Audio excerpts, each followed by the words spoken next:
One of the big debates that always rages on is who's the pound for pound champ? Floyd Mayweather, Manny Pacquiao, Andre Ward, Gay Brother, or even Adrian Broner, who's now getting gobbled in the mix. For some, no one has to be Andre Ward. Ward entered the Super Six, now is the favorite but as a contender. He fought and beat the best in probably the most hotly contested division out there. And some people think that Ward fought and beat all of the top guys.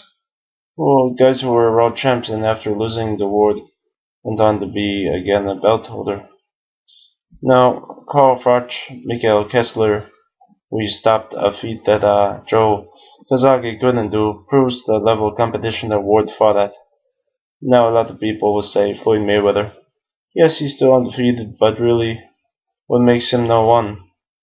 A win against an old Shane Mosley, a debatable win against semi-retired Oscar De La Hoya, a cheap shot win against Victor Ortiz. The Mayweather who destroyed Arturo Gatti would be considered, but a guy who fights once a year and not against, is mandatory. But under his new contract, he has to do up to 2 fights a year. And, we know that Floyd doesn't like being told what to do. And Manny Pacquiao, who has had more titles at more weights than anybody, is arguably up there. But now, fight with Mayweather really doesn't matter. Manny, if he really wants to continue, he needs a win against Mayweather, but he's 2 years past his best. Now, no need to donaire.